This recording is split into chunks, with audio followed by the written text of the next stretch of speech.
अस्सलाम वालेकुम dear students. आज हम हाइड्रोकार्बन के चैप्टर में से जैसा कि आपको मालूम है अल्काइंस हमने स्टार्ट किया हुआ है। अल्काइंस का आज हम रिएक्टिविटी पढ़ेंगे, ठीक है। तो स्टार्ट किया अल्काइंस। इनमें अगर आप देख लें रिएक्टिविटी के लिहाज से ये सबसे कम रिएक्टिव, ठीक है, क्योंकि इनके यहाँ पे सारे बॉन्ड्स क्या है, सिंगल बॉन्ड्स, ठीक है। सारे बॉन्ड्स क्या है, सिग्मा बॉन्ड्स और सिंगल बॉन्ड है। अब यहाँ पे एक बॉन्ड आपका पाई बॉन्ड आया और यहाँ मैंने आप लोगों को बताया था कि इसकी रिएक्टिविटी इनसे अगर ज्यादा है तो रीजन क्या है, इस वीक पाई बॉन्ड की वजह से। अब यहाँ आप देख लें, यहाँ आपका दो पाई बॉन्ड, कितने पाई बॉन्ड है, एक अगर आपका सिग्मा है तो दो इसमें से पाई बॉन्ड है। और ये जो हम रिएक्शंस इस वक्त ये आप देख लीजिए सबसे कम रिएक्टिव, ये सबसे कम रिएक्टिव है, इनकी रिएक्टिविटी कम है। अब इनका और इनका अगर हम रिएक्टिविटी का मुआवजा करें तो आप लोगों को कौन सा ज्यादा रिएक्टिव लग रहा है? कॉमन सेंस तो ये बता रहे हैं मुझे कि इसकी रिएक्टिविटी ज्यादा है, क्योंकि पाई बॉन्ड दो हो गए तो अब इसलिए ज्यादा रिएक्टिविटी शो करनी होगी, लेकिन ऐसा नहीं है। ये जिन रिएक्शंस की हम बात कर रहे हैं, ये हम बात कर रहे हैं इलेक्ट्रोफिलिक एडिशन रिएक्शंस का। किस तरह के रिएक्शंस? इलेक्ट्रोफाइल के साथ, ये एक ऐसी चीज के साथ इनका हम रिएक्शंस डिस्कस कर रहे हैं इस वक्त जो कि खुद इलेक्ट्रॉन डिफिशिएंट है। क्या है? Electron deficient. अब ये इलेक्ट्रॉन डिफिशिएंट इससे क्विकली ज्यादा रिएक्ट करेगा या इससे ज्यादा क्विकली रिएक्ट करेगा? तो याद रहे, वैसे कॉमन सेंस तो ये बता रहा है कि ये जो है इसकी रिएक्टिविटी ज्यादा होगी इसके मुकाबले में, लेकिन ऐसा बिल्कुल भी नहीं है। हम एसिड बेस की बात नहीं कर रहे, एसिड बेस रिएक्शंस में ये फिर ज्यादा रिएक्टिव है क्योंकि ये ज्यादा एसिड है इसके मुकाबले में। उसका हम बात नहीं कर रहे, इस वक्त हम बात कर रहे हैं इलेक्ट्रोफिलिक एडिशन। इलेक्ट्रोफाइल की तरफ इसकी रिएक्टिविटी कम है इससे, तो कौन जीता? आपका अल्कीन। इसकी रिएक्टिविटी ज्यादा है। जो हम सोच रहे थे कि शायद इसकी रिएक्टिविटी ज्यादा है, वो हमारी जो सोच है वो गलत है। इसकी रिएक्टिविटी कम है और इसकी ज्यादा है। जिन रिएक्शंस का हम बात कर रहे हैं इससे मुराद है इलेक्ट्रोफिलिक एडिशन रिएक्शंस। आपने अल्कीन्स के केस में पढ़ा एडिशन रिएक्शंस, कौन कौन से थे? आपने हाइड्रोजनेशन का,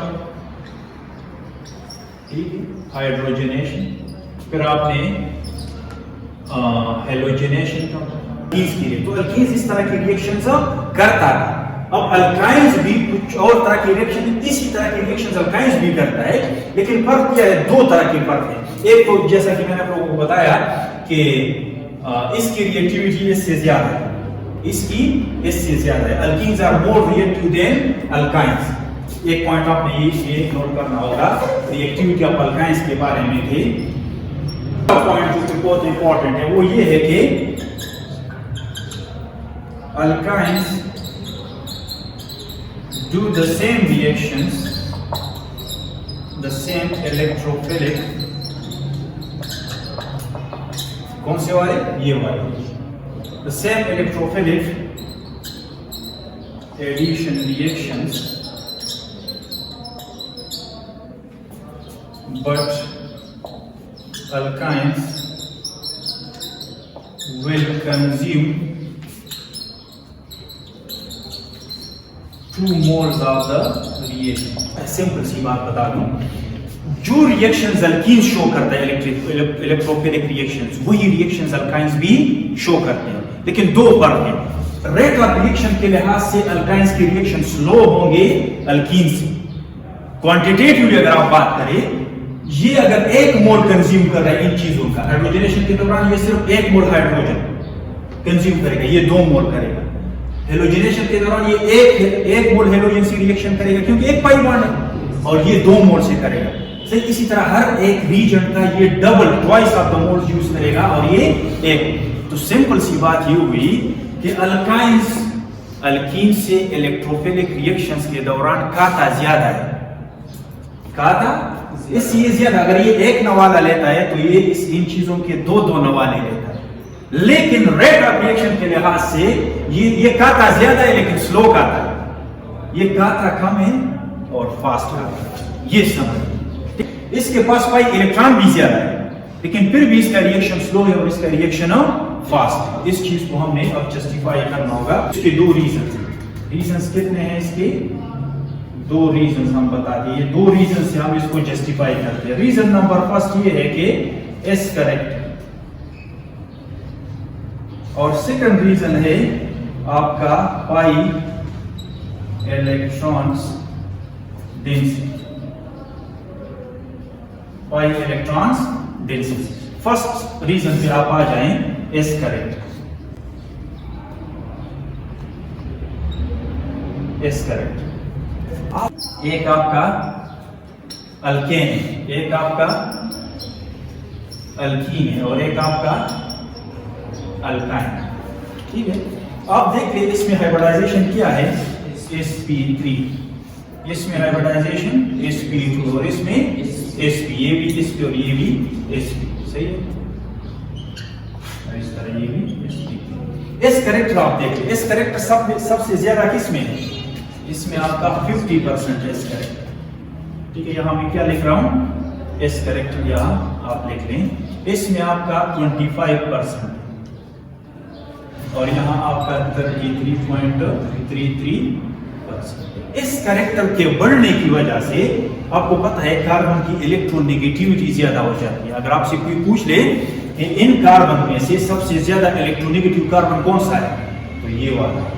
इस जब ज्यादा इन्वॉल्व हो ऑर्बिटल्स में, तो इसमें जो इलेक्ट्रॉन्स होते हैं वो उसने ज्यादा स्ट्रांगली न्यूक्लियस के करीब लाए होते हैं, क्योंकि इस करेक्टर इस न्यूक्लियस के ज्यादा करीब होता है। तो इस करेक्टर बढ़ने से कार्बन का अपने इलेक्ट्रॉन्स पर कार्बन का होल्ड ज्यादा हो जाता है। तो ये वाला ये यानी सबसे ज्यादा तगड़े इलेक्ट्रॉन, टाइटली हेल्ड इलेक्ट्रॉन कौन से होंगे, इसका तो आप खैर बात ही नहीं करें, इसको आप इनके साथ कंपेयर नहीं कर सकते, क्योंकि सिग्मा बॉन्ड से इन दोनों का अगर आप कंपैरिजन करें तो ये इलेक्ट्रॉन ज्यादा आसानी से छोड़ेगा, या फिर ये वाले यानी ये पाई बॉन्ड है, जिसमें आप देख लें आपका ये पाई बॉन्ड और ये पाई बॉन्ड, और यहाँ ये पाई बॉन्ड। यहाँ वैसे इलेक्ट्रोपाइल चाहे इस तरह देख लें, इलेक्ट्रोपाइल इधर आया, सही है, और इसको भी देख रहे हैं, इसको भी देख रहे हैं। कौन से इलेक्ट्रॉन ज्यादा आसानी से ये इलेक्ट्रोपाइल पकड़ सकता है इस करेक्टर के लिहाज से? ये वाले, क्योंकि इसमें इस करेक्टर कम है, ये थोड़े लूज इलेक्ट्रॉन, और ये वाले ज्यादा टाइटली बाउंड है। तो ये स्लोली जाएंगे इलेक्ट्रोपाइल के साथ, और ये क्विकली जाएंगे, तो ये फास्ट होगा और ये आपका स्लो होगा। तो इस करेक्टर की वजह से इसकी रिएक्टिविटी कम हो गई और इसकी रिएक्टिविटी ज्यादा हो गई। तो रिएक्टिविटी के लिहाज से आप इनको अगर कंपेयर करें तो इसकी रिएक्टिविटी ज्यादा है और इसकी रिएक्टिविटी आपका कम है। ये इस करेक्टर से आप बड़ा आसानी से जस्टिफाई कर सके। तो एक तो रीजन ये हो गई, ये सेकंड रीजन है। आप देख लें अल्केन आपने बनाया होगा, ये एक दफा फिर बना लीजिएगा, ये आपका अल्कीन, अल्केन नहीं अल्कीन, सही है, और ये आपका अल्काइन, सही है। इसको अगर आप देख लें, जैसा कि मैंने इसके स्ट्रक्चर में किया था, दोनों के स्ट्रक्चर में, अल्काइन को आप बना लें, इस तरह बना लें। आपको पता है ये sp कार्बन है और ये भी आपका sp कार्बन। sp कार्बन किस तरह होता है, बना ले। sp कार्बन पर एक sp इसका और एक sp इसका, इसमें इलेक्ट्रॉन होते हैं, सही है, ये मैंने बना के दिखाया था आप लोगों को। इसका एक sp इसके साथ ओवरलैप हो गया, तो ये वाला बॉन्ड आपका सिग्मा बॉन्ड तो बन गया, ठीक है। अब इसके साथ हाइड्रोजन आया, वैसे शो करने की जरूरत नहीं है यहाँ पे, लेकिन चले शो कर लें। बाकी अगर आप देख लें, इसके पास एक p अनहाइब्रिडाइज ये है और एक p अनहाइब्रिडाइज ये है। इस p का मतलब है 2 p अनहाइब्रिडाइज्ड रह चुके हैं, तो दूसरा वाला p भी आप बना लें। एक p इसका ये है और एक p इसका ये है। इनमें इलेक्ट्रॉन्स हैं, हाँ इलेक्ट्रॉन्स हैं। हाइब्रिडाइजेशन भी मैंने किया हुआ इसके स्ट्रक्चर में, सब निकाल कर रहे हैं यहाँ पे, ठीक है। ये जब अल्काइन बनाते हैं तो इसका ये वाला इसके साथ, वो हमने कल परसों में नहीं किया हुआ इसको, इसी क्लास में, ठीक है।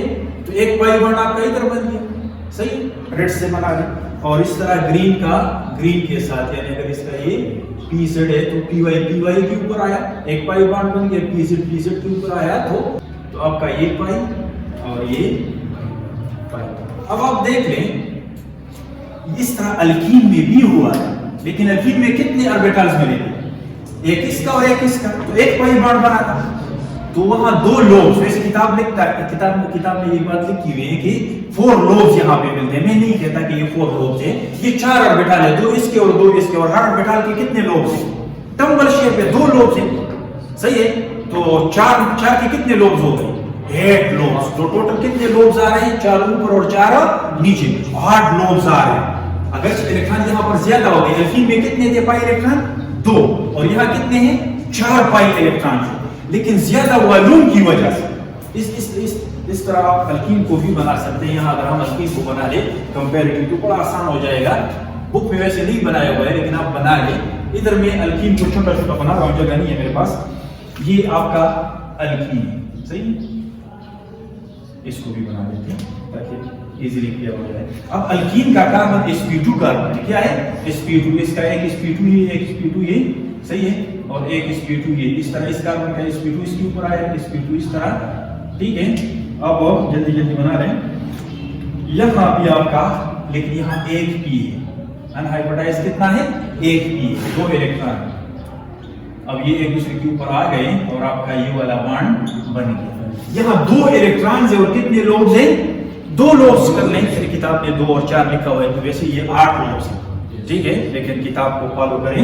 यहाँ 2 लोब्स में 2 लोब्स जब मिलते हैं तो कितनी जगह बनेगी? छोटी सी जगह बनेगी। यहाँ आपके 4 लोब्स मिलते हैं तो बड़ी सी जगह बनेगी। यहाँ छोटी सी जगह में 2 इलेक्ट्रॉन है, वहां इलेक्ट्रॉन अगर 4 है। पाई इलेक्ट्रॉन यहाँ कितने हैं? आप देखिए पाई इलेक्ट्रॉन, यहाँ पाई इलेक्ट्रॉन टोटल कितने हैं? 4 पाई इलेक्ट्रॉन है। यहाँ कितने हैं? 2 पाई इलेक्ट्रॉन। वैसे इलेक्ट्रॉन की तादाद के लिहाज से इसको ज्यादा रिएक्टिव होना चाहिए था इसके मुकाबले में। इलेक्ट्रोफाइल की तरफ चाहिए तो ये था कि ये ज्यादा आसानी से मूव करता है, क्योंकि 4 इलेक्ट्रॉन है, यहाँ 2 iइलेक्ट्रॉन है, यानी ये इलेक्ट्रोफाइल को ज्यादा आसानी से कैच कर लेता इसके मुकाबले में। लेकिन ऐसा नहीं है। एक तो इस कैरेक्टर की वजह से इसके इलेक्ट्रॉन जो है ज्यादा जकड़े हुए हैं, ज्यादा पावर के साथ कार्बन के करीब वो आए हुए हैं, तो ये तो आसानी से मूव नहीं कर। दूसरी वजह ये है कि ये ज्यादा बड़े वॉल्यूम में, इसको अगर आप बना ले इस तरह करके, चले ये आपका हाइड्रोजन हो गया, ये वाला हाइड्रोजन आया जैसे मैंने बनाया हुआ है, और ये हाइड्रोजन तो हमारा स्टाइल बन गया। लेकिन इसको अगर आप सही से बना ले तो ये एक सिमेट्रिकल सिलेंड्रिकल क्लाउड बनाता है। ये पाई इलेक्ट्रॉन से क्या बनता है? सिलेंड्रिकल क्लाउड बनता है इस तरह। ये आपका एक कार्बन है, ये एक कार्बन है, इसका ये हाइड्रोजन, ये हाइड्रोजन। पाई इलेक्ट्रॉन्स को मैं यूं शो करूंगा, यहाँ पे एक कलर से बना रहा हूं। ये पूरी जगह है, ठीक है। ये सब अगर मैं मिला लूं तो इस तरह पूरी ये जगह बन गई। अब ये पूरी जगह जो है इसमें आपका कितने इलेक्ट्रॉन है? कितने इलेक्ट्रॉन है? 4 इलेक्ट्रॉन है। बड़ी सी जगह में 4 इलेक्ट्रॉन है। यहां आप बनाए, इसको भी आप बना सकते हैं, ये भी वैसे ऐसा ही होगा लेकिन जगह छोटी होगी। ये आपका 2 कार्बन के बीच इस तरह अगर E3 है, यहाँ हाइड्रोजन आया होगा, यहाँ आपका हाइड्रोजन आया होगा। ये सब मैंने किया हुआ है वैसे, इससे पहले यहाँ हाइड्रोजन आया होगा। लेकिन ये जो पाई वाला बॉन्ड है इसको अगर मैं शो करना चाहूँ, यहाँ ग्रीन से बना रहा हूँ, तो ये ऐसे होगा। इतनी सी जगह में आपके 2 इलेक्ट्रॉन, यहाँ वॉल्यूम बहुत ज्यादा है। इसको अगर आप number of electrons divided by volume कर लें तो यहाँ पाई इलेक्ट्रॉन की डेंसिटी कम आती है, क्योंकि बड़े वॉल्यूम पे आपने डिवाइड करना है। यहाँ यानी यहाँ छोटी सी जगह में 2 इलेक्ट्रॉन। अब इलेक्ट्रोफाइल आ रहा है, आप देख लें कहां से, इधर से आप एक इलेक्ट्रोफाइल बना लें, ये वाला इलेक्ट्रोफाइल जो मैंने बनाया हुआ है ऐसे इलेक्ट्रोफाइल। तो ये इलेक्ट्रोफाइल लेफ्ट से ये ऐसे आ रहे हैं कि यहाँ पे जैसे मैं हाथ मार रहा हूँ यहाँ पे, तो यहाँ इलेक्ट्रॉन के पाए जाने के चांसेस ज्यादा है। छोटी सी जगह में 2 इलेक्ट्रॉन है तो ये क्विकली पिक करेगा। यहाँ ये इलेक्ट्रोफाइल अगर यहाँ आ जाए तो बड़ी सी जगह में, अगर 4 इलेक्ट्रॉन है लेकिन जगह बहुत बड़ी है, तो यहाँ इलेक्ट्रॉन फाइंडिंग के चांसेस कम हो जाते हैं, इसलिए ये लेस रिएक्टिव हो गया और ये वाला आपका ज्यादा रिएक्टिव है। ठीक है, तो छोटी सी जगह में इलेक्ट्रॉन तो इसकी डेंसिटी ज्यादा होगी, बड़ी सी जगह में इलेक्ट्रॉन इसकी डेंसिटी कम होगी। ठीक है, तो 2 रीजन से हमने जस्टिफाई किया कि why alkynes are less reactive. कौन सी रिएक्शन में याद रखना, एसिड बेस वाले रिएक्शंस में नहीं, सिर्फ और सिर्फ इलेक्ट्रोफिलिक रिएक्शंस की हम बात कर रहे हैं, जहां पाई इलेक्ट्रॉन कैच कर रहे हैं किसी इलेक्ट्रोफाइल को। इस तरह की रिएक्शंस में alkynes are less reactive as compare to alkenes.